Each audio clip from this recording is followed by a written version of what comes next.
كما يتمسيوز خبركم تخططلتي فنوي ايري تي في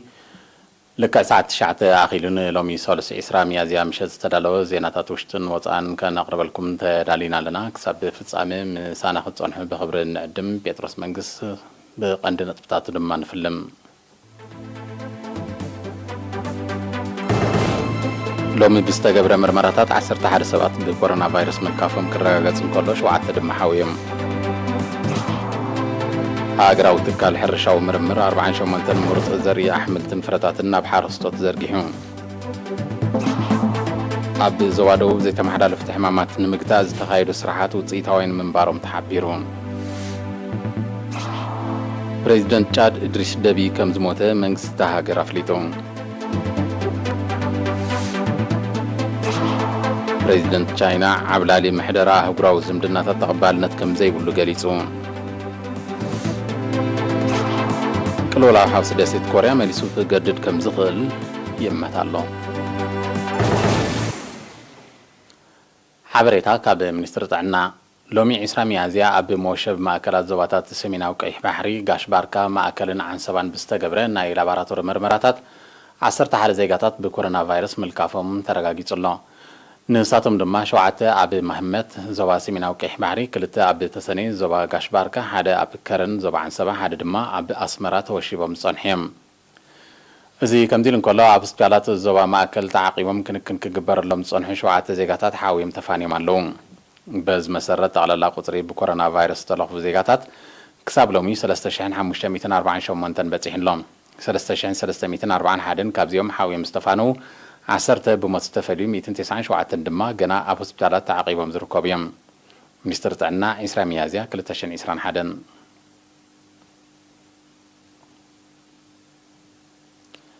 هاجراو تكال حرشاو مرمر اب استفالالي اوانات بمرمر زحلف مرز عاليتات زري ناب حارستوت بمزرغاح تتاونتهم نمعباي تعرتات ككايد مصنعي فلات از مسرح زي 48 مرز زري احملتن فرتاتن يتقلل كاب حزباو ركبات نايت منستر نسبه حنا تعستو غير مسكل غرز غير كاروي منستر حرشا بمنقد هاجراو تكال حرشاو مرمر قبو مرمراون قزصراون سرحات استخايدلو 27 ناي احملتي 21 دما ناي فرتات بتقلالا 48 مرص عينت زرئي ناب حرستت كم زرق حقليصو ابتي تكال كيلان تمرامريتن احملتن فرتاتن ويزريت ايدن عند ابزهابت حبريتا كاوص ازاتو مسكلي ما هاجرنا زسمامعو زتفاللي عليتات زر احملتن فرتاتن اب اتتاونتم كمون حماماتن بالعتن ناي مصور عقمم بوحدو نسلست عمتات عميق فتنتاتن مرمرن كم زكايدلهم ابرهام اب احملتي كسع 147 عليتات ناي زتفاللي احملتي مصيام زم حملت دما كم دنش كوميدره زعلا شغورتي مقر دنش بربره زعم السوليم كابزيم دما 27 بلوصات كوينام سلازترخبو ناب حرستوت تعديلو مالتي افرتات مش نمص دما افرتات كسع 125 زخونو استفالاليو عليت ناي بابايو ناي مانغوس ناي سيترس مالت لمين ارانشي مندرين ناي بانانا ناي تمري عاتي مالتي كابزيوم دما 21 عليتات ناب حرستوت تزرجح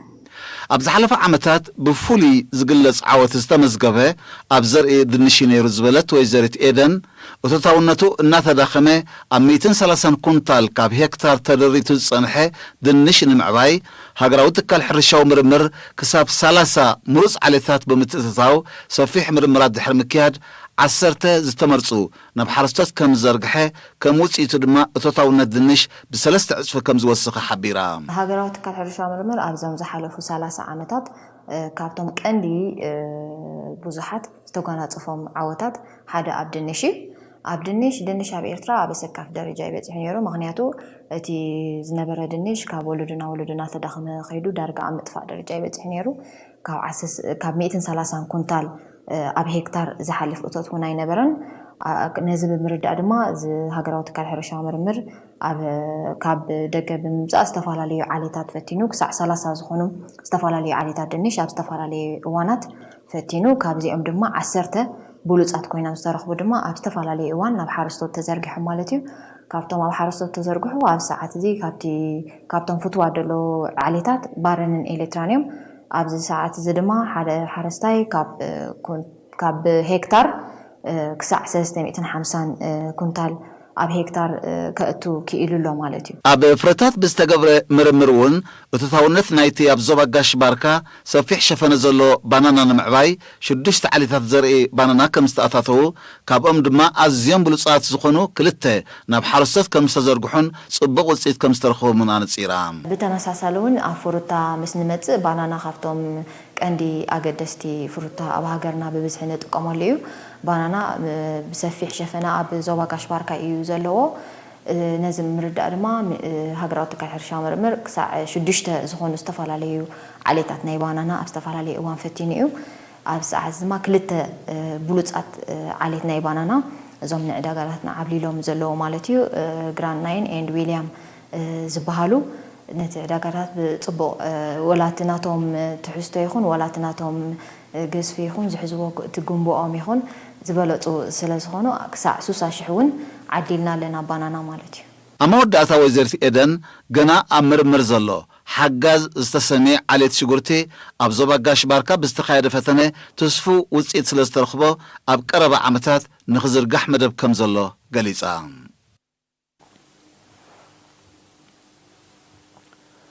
ኣብ ዞባ ደቡብ ኣብ ዘይተመሓላልፍቲ ሕማማት ዝጸንሐ ኣፍልጦ ብምብራኽ ንምግቱ ዝተኻየደ ጻዕሪ ውፅኢታዊ ምንባሩ ጨንፈር ሚኒስትሪ ጥዕና ሓቢሩ ወኪል ኤሪና ፊልሞን ትካቦ ብመልክዕ ዜናዊ ጸብጻብ ዘዳለዎ ትሕዝቶ ኣሎ ኣዜብ ብርሃነ ከተቕርቦ እያ ኣብ ዞባ ደቡብ ገንዘብ ህዝቢ ኣብ ዘይተመሓላለፍቲ ሕማማት ብምዕባይ ተርእዮ ናይቶም ሕማማት ንምግታእ ዝተኻየዱ ስራሓት ውፅኢታውያን ምንባሮም ኣብ ጨንፈር ሚኒስትሪ ጥዕና ሓላፊ ኣህዱ ምክልኻል ዘይተመሓላለፍቲ ሕማማት ኣቶ የማነ ጸጋይ ሓቢሩ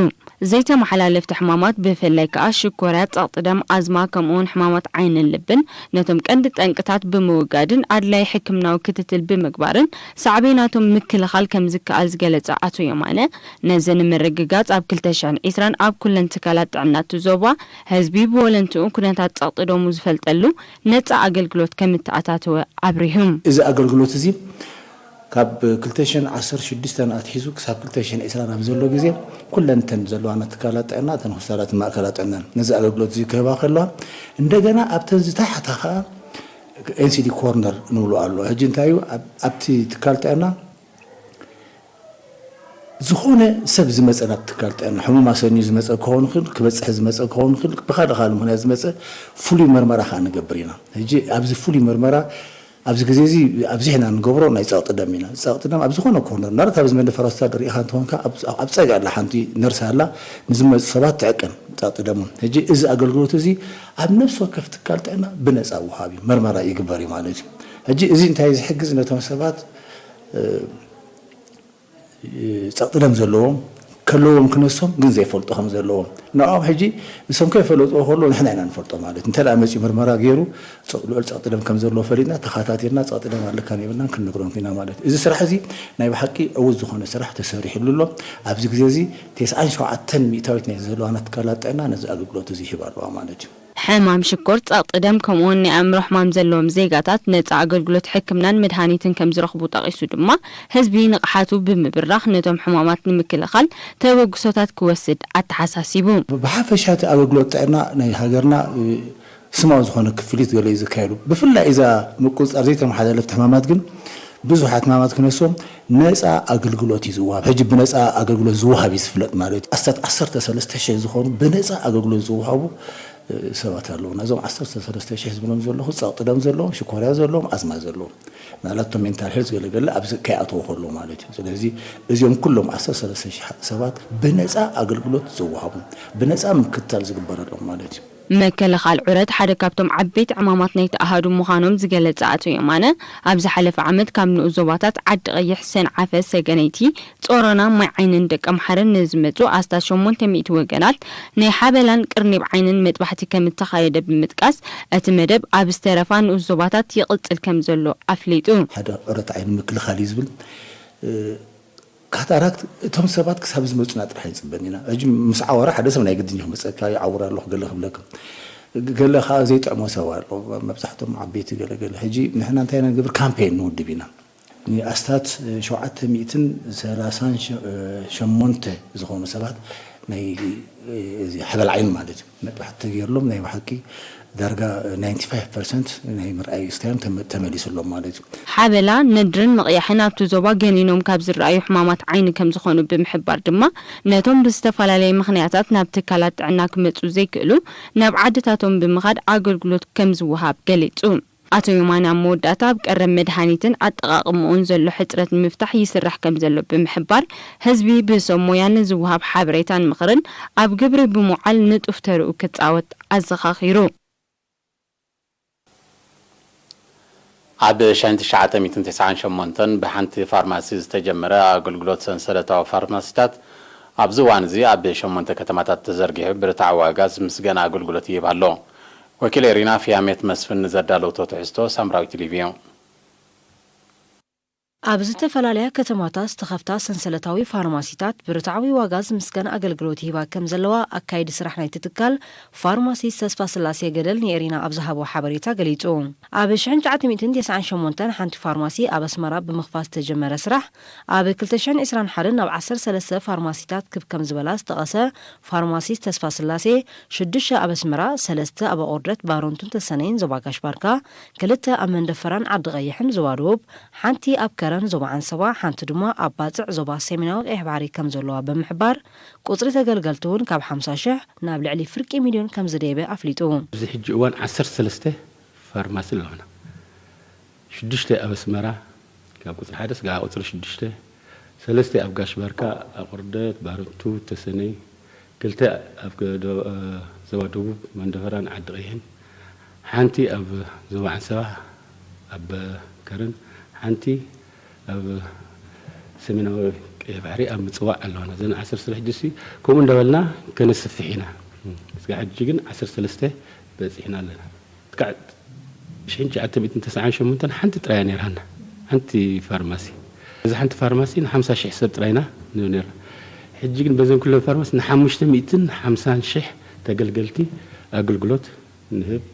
لنا كأن نتفتح سنسلتاوي فارماسيتات قصالنا زلوا قر مدهانيت مرقاص وحسن أدمعن مدهانيت مقراب برتعوي واغا مدهانيت مشات بزعبا زوسد مدهانيت موياوي مخرن معدن مهاب كم اون اب كلن كتماتات بمعرى أقلقلوت مهاب كم زتقالل تقيسو دما مبزحتو مدهانيتات بتأزاز حاكم زوهابو كخون كلو قال بزيني حاكم مأزازي ورقات بممزني فارماسيتات زوهابو كم زلوا أنا تيرو زهون مدهانيت بزي أقباب انت تتقيم كالو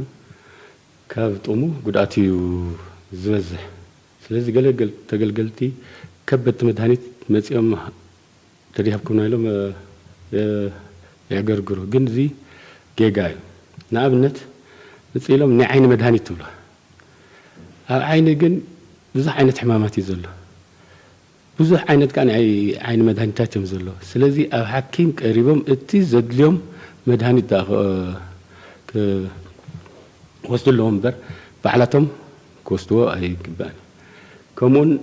ناي شكور ناي صار نفسات أنتيبيوتيك هبنا بلنا ناي شكور ناي دم بزيتات بني حكيم إذا استمر ميرم تراهم كوستو زلهم نعمت ناي شكور نفسات ناي شكور تحركوا بعد خمسة هاي صبوني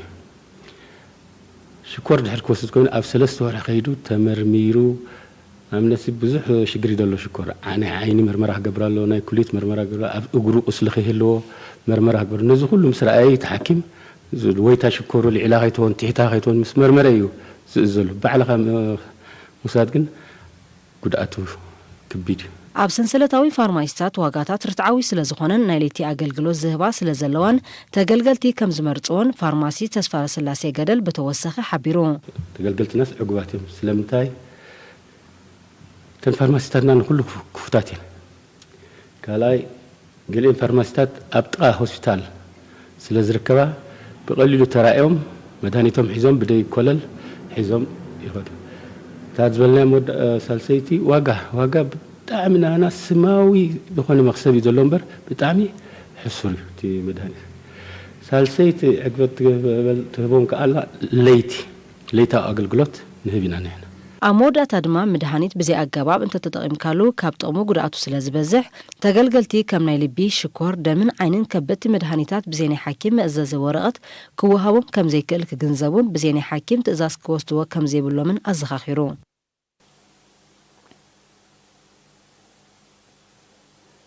ዝኸበርኩም ተኸታተልቲ ድሕሪ ዛ ሓፃር መሰጋገሪ ታሃጉራዊ ዜናታት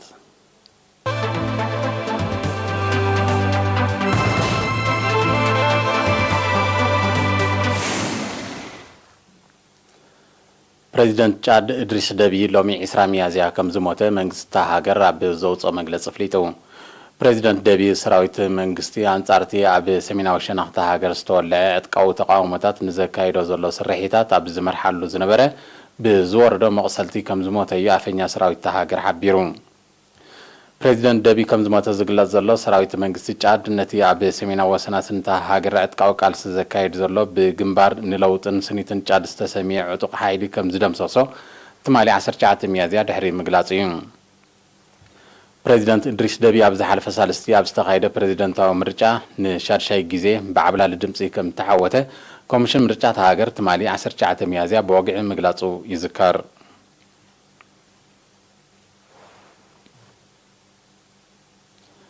ኣብ ኣህጉራዊ ዝምድናታት ዓብላሊ ምሕደራ ክንፀግ ከም ዘለዎ ዓለምና ድማ ፍትሓዊ ምሕደራ ከም ዘድልያ ፕሬዚደንት ቻይና ሺ ጂንፒንግ ገሊጹ። ፕሬዚደንት ሺ ነዚ ዝገለጸ ሎሚ ኣብ ሄናን ቻይና ዝተጀመረ ዓመታዊ ዋዕላ ቦዋ ኣብ ጉዳይ ኤስያ ኣብ ዘስምዖ መኽፈት መደረ እዩ። ሓንቲ ዓባይ ሃገር ዝበዝሐ ሓላፍነት ብምስካም ዕቤታ ከተመስክር ከም ዘለዋ ዝጠቐሰ ፕሬዚደንት ሺ ኣህጉራዊ ጉዳያት ኣብ ናይ ምብህሃልን ምርዳእን መድረኽ ክቃናዕ ከም ዘለዎ ሓንቲ ወይ ውሕዳት ሃገራት ንውልቃዊ መምርሒታትን ኣብ ልዕሊ ካልኦት ሃገራት ከስገድዳ ይኹን ዓለም ብበይናዊ ኣጠማምታ ውሕዳት ሃገራት ክትምራሕ ተቐባልነት ከም ዘይብሉ ኣነጺሩ። አንጻር መሰረታውያን መትከላት ቁጠባውን ንግዳውን መስርሕ ዝውሰድ ስጉምቲ ንዝወሰደቶ ሃገር ከየርብሐ ንብዙሓት ዝጎድእ ምዃኑ ጠቒሱ ድማ ንካልኦት ክትእዘዝን ኣብ ውሽጣዊ ጉዳያት ካልኦት ምትእታው ክትገብርን ዘለካ ደገፍ ዘዕቢ ኣይኮነን ክብል ኣስሚሩሉ። ብዘይካዚ ፕሬዚደንት ሺ ጂንፒንግ ፍልስፍና ሓምላይ ምዕባለ ክሰዓብ ኣብ ምምካት ክሊማዊ ለውጢ ኣህጉራዊ ምትሕብባር ክዓብን ትግባር ስምዕ ፓሪስ ንምርጋጽ ዝግበር ስራሓት ክሕይል ፀዊዑ። ኣብዚ ዋዕላ እዚ ወከልቲ ዝተፈላለያ ሃገራት ኣህጉራውያን ውድባት ኣህጉራውያን ፊናንሳውያን ትካላት ኣካየድቲ ኣህጉራውያን ኩባንያታትን ክኢላታትን ዝርከቦም ልዕሊ 2,000 ዕዱማት ብኣካልን ብማንዛን ይሳተፉ ከም ዘለው መንግስቲ ቻይና ሓቢሩ።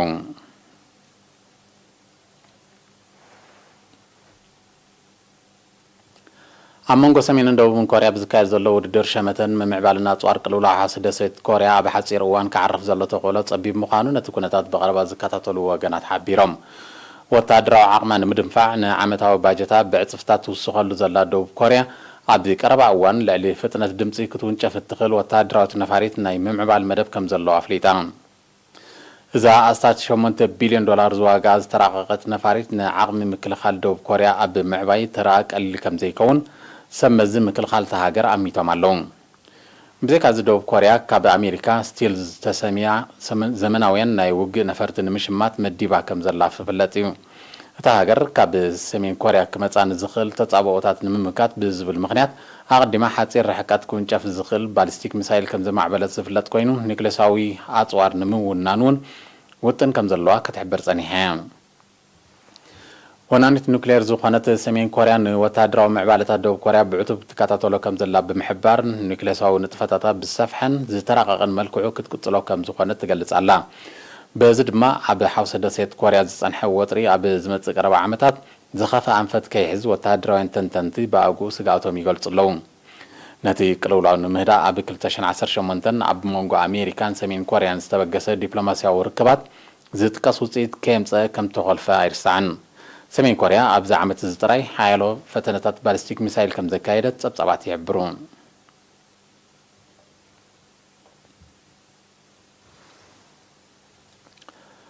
ኣብ 2021 መጠን ትፋእ በከልቲ ጋዛት ብልዕሊ 500 ኩስኽ ከም ዝኽእል ኪላታት ኣከባቢ ኣሚቶም። بمسارة قمتات توم كيلاتات أبز عمت زي أستا 33 بليون طن تفا بكلت غازات نابهوا كحوس كم زغل كليس أمالو زي ناي موسى تريو دحري كلتشان عسر شعاتن زعبي مخانو صبصبات كبابي حبيرم ኣብ 2020 ብሰንኪ ለበዳ ኮሮና ቫይረስ ማሕበረ ቁጠባዊ ንጥፈታት ብምንካዩ መጠን ትፋእ በከልቲ ጋዛት ከም ዝጎደለ ዝፍለጥ ኮይኑ ምስ ዳግመ ምጅማርቲ ንጥፈታት መጠን ትፋእ በከልቲ ጋዛት ይዛይድ ከም ዘሎ እዩ ዝግለጽ። ኣብዚ ዓመት እዚ መጠን ተጠቃምነት ከሰል ብልዕሊ 4.5 ሚእታዊት ክዛይድ ከም ዝኽእል ብኣግኡ ዝእመት ዘሎ። ኣሜሪካን ቻይናን ዝርከበን ብቆጠባ ዝበልጸጋ ሃገራት ኣብ ምውሳኽ መጠን ትፋእ በከልቲ ጋዛት ሕልፊ ካልኦት ኣሉታዊ ተራ ይጻወታ ምህላወን ይሕበር። መራሕቲ ልዕሊ 40 ሃገራት ካብ 22 ክሳብ 23 ሚያዝያ ብዛዕባ ክሊማዊ ምምዝባል ብማንዛ ኣብ ዘካይድዎ ርክብ ኣብ ምግታእ በከልቲ ጋዛት ኣብ ሓደ ስምዕ ክበጽሑ ትጽቢት ዝግበር። ሃገራት መጠን ትፋእ በከልቲ ጋዛት ንምግታእ ብዕቱብ ምስ ዘይሰርሓ እቲ በካሊ ባእታ ኣብ 2020 መሊሱ ክዛይድ ከም ዝኽእል ግምታት ኣሎ።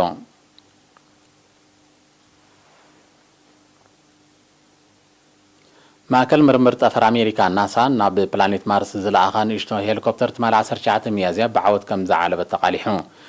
እቲ ተልእኾ ካብ ፕላኔት ምድሪ ወጻኢ ዝተገብረ ናይ ፈለማ በረራ ምዃኑ ተገሊጹ ኣሎ። እዛ 1.8 ኪሎግራም ክብደት ዘለዋ ሄሊኮፕተር ድሮ ንመጽናዕቲ ሓጋዝ ዝኾነ ስእልታት ክትልእኽ ጀሚራ ምህላዋ እዮም ሰብ መዚ ማእከል ምርምር ናሳ ዝሕብሩ።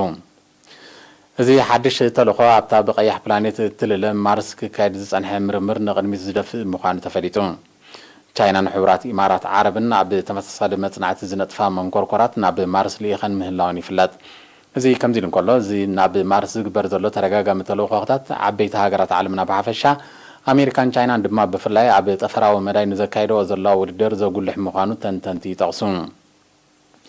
ፍሉይ ወታደራዊ ኣሃዱ ጠፈር ኣቂማ ዘላ ኣሜሪካ ኣብ ጠፈር ንዝግበር ምንቅስቓሳት ብዕቱብ ክትከታተሎ ከም ዘላ እዩ ዝግለጽ።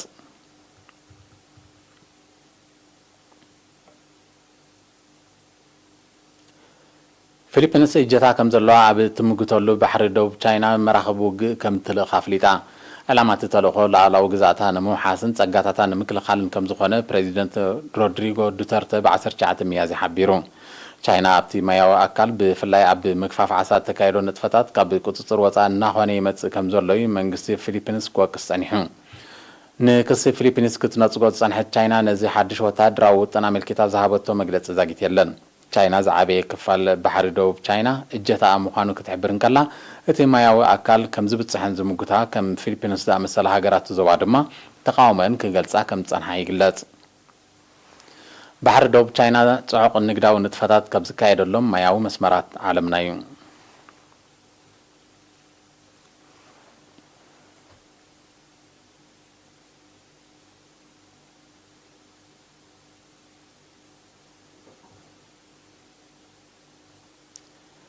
ዝኸበርኩም ተኸታተልትን ሎም ምሸት ዝተዳለወ ዜናታት ውሽጥን ወፃእን ተዛዚሙ ብርክ ምሸት